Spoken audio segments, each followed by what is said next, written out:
introduced to medical marijuana when my daughter received a brain tumor at age 14, and I had to watch her suffer. I had to watch her go through a year of chemotherapy that almost killed her.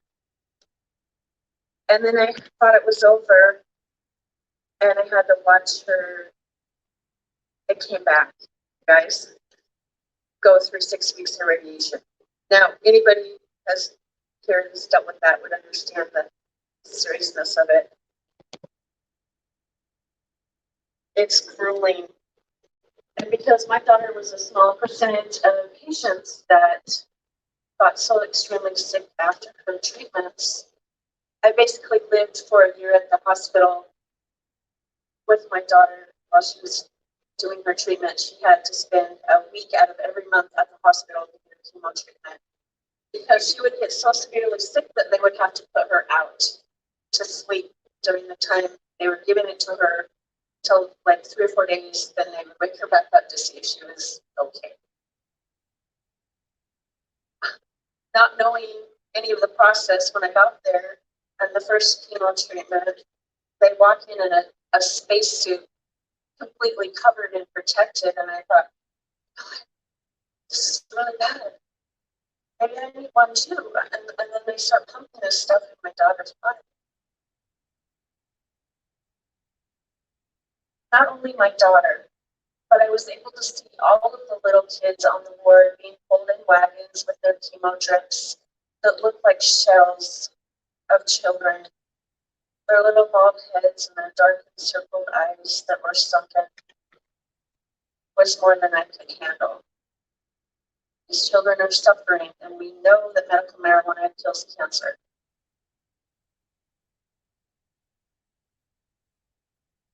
By the time the year was over, there was a very small percentage of children that actually made it off the floor. I have guilt too because my daughter made it. She has guilt too.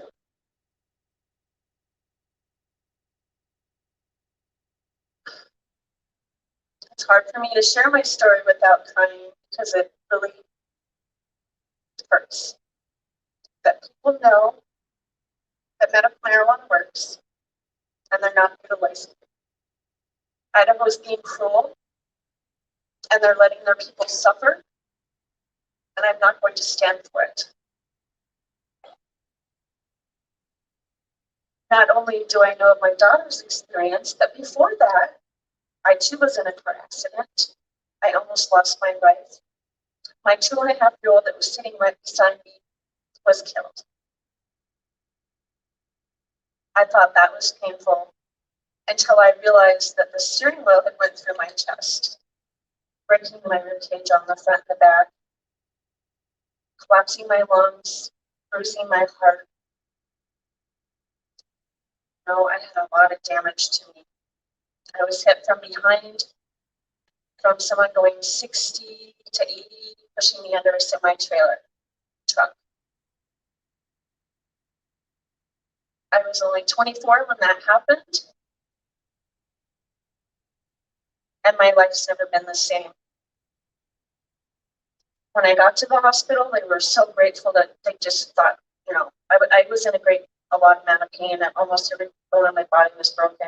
They gave me a bunch of morphine, and then I realized, I have a reaction to it. I can't take pain pills. I'm allergic to them. So I was able to find other ways to medicate myself. And because I'm a criminal in my state, my daughter is in remission. I'm able to speak to you right now. Otherwise, I'd be not able to be here if I didn't have my gummies. It's something so simple that helps us all. This mission is so important to me, and we've also had a really hard time with recruitment. People are afraid to speak out. They're afraid to be brave and use a voice. I need to get 65,000 signatures in Idaho before April of 22, and I think I probably have about 10 or 12 now. I'm reaching out to everyone, asking for help. This is so important, you guys. We have to get medical marijuana in Idaho. If you want to know more about my story or how we're doing in Idaho for the petition, you can follow kindidaho.org or Facebook Kind Idaho. I have a few spots. I had to take some people off my personal page. If you want to inbox me, you have questions, I'm willing to take your signature today. I have a petition back there if you're from Idaho, because it's per county. Everyone knows we're sending lots of money to other states around us. We need it here. I'm fighting harder than I've ever fought right now. This is the one thing that I would like to give to my daughter, but also Idaho people that talk to me every day and tell me their issues and that they have to drive to get whatever. I'm not talking young people, I'm talking elderly people here. Because they don't want to get in trouble in Idaho, they'll go get it and they'll eat it there and then come back. They think that's safe. We have a crisis on our hands here. Please reach out to me as soon as you possibly can. We need your help. Give me liberty or give me death. Thank you very much.